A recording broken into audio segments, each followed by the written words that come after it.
Hey geeks, if you are a creative geek like me and you actually wanted to learn how to create content on YouTube and other places on the internet, then join my Go Content Creators group where you would get access to 30 free videos and more continuing content for all their creative geeks out there. And the best part of it is all of this is free. All you have to do is simply go to the link below, head over to our page, and join my Go Content Creators group.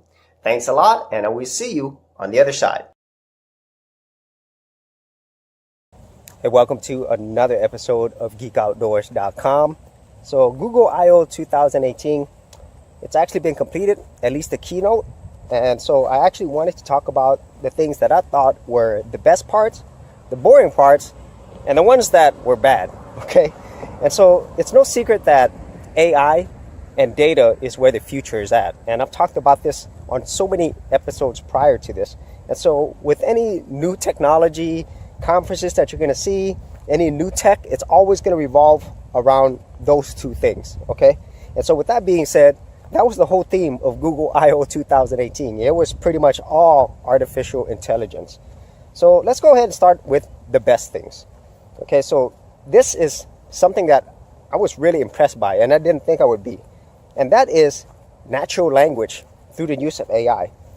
And this is what I mean. So within the whole keynote, they showed an example where they were emailing something or texting something, and then the Google's AI looked at the context of it, and it made a phone call to a human being. And then whenever the phone call was made, it was using the AI voice.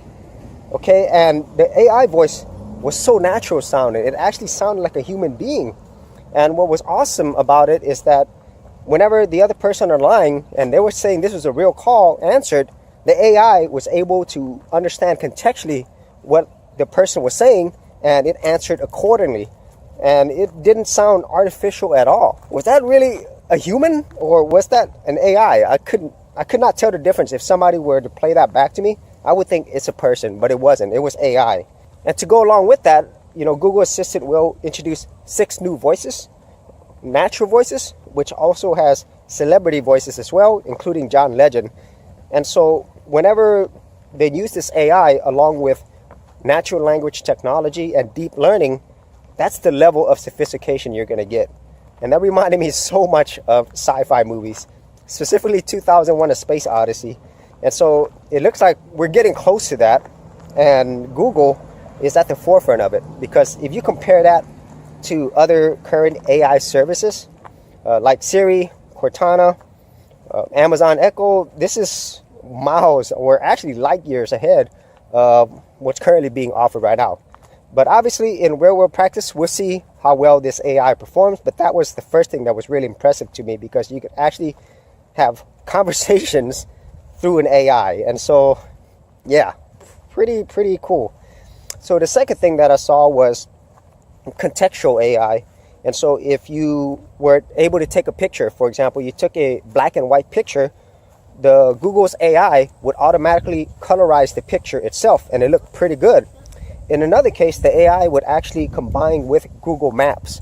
And so if you were looking for directions and you were looking for north, south, east, west, the Google AI through Google Assistant and Maps would understand what you mean, and it would also try to give you suggestions or locations that would make sense based upon where you're at and based upon what you are looking for. So those two things right away were impressive to me, especially the natural language part.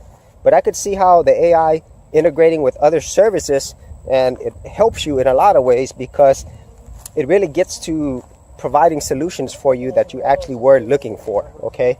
And then you didn't really have to put any additional information in, okay? So that's really cool. So let's go ahead and get to the boring parts, okay? So the first boring part to me was actually the medical data portion. And, you know, this is going to be a huge thing. And Apple Health was probably one of the first ones to officially show that, you know, data that's being collected for health services will be an integral part of people's lives, okay? And so the Google AI showed that.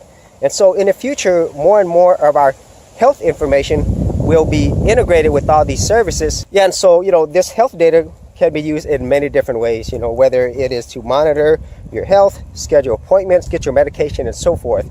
But to me, that was kind of boring, but it is going to be a huge thing. And the second boring part, and man, this is something that I wish it wasn't boring, was the whole part with Android P, okay? Once again, it was all about AI, really contextual stuff, auto-filling your emails based upon things that you've written before. But then they had such things as this health dashboard, which would collect all the data from your phone and then show you how long you've been on the phone, and it'll have rules set to where it'll limit your phone use. Yeah, I was not really into any of those things. They weren't really exciting, and they kind of lead into some bad parts, and I'll get into all of that in the end. And so I didn't really get much out of Android P itself, even though it is available for people to download. It's not anything real exciting when it comes to the Android front, which leads me to the bad part, okay? And the bad part is privacy, okay? And this is something that is pretty much unavoidable, because if you are going to provide services to people that especially are catered to them, you're going to need to collect a lot of data. And obviously Google has a ton of data. And so if you are a person who is really concerned about privacy, then, well, it's not going to get better in terms of that, because they have to collect a lot of data in order for the AI to provide you tailored services, to provide the best contextual information. So there's a flip side to it. But for people who are concerned about that, it's definitely a bad thing, okay? And also, I really feel the other side of it is, since this automation stuff, all this AI stuff is doing so many things for us, then you'll be even more dependent upon these services, okay? So you won't be able to do a lot of things for yourself because you rely so much on this AI, okay, and all the data that it has on you, okay? So that's always been the bad part, and that's something that's happened over time.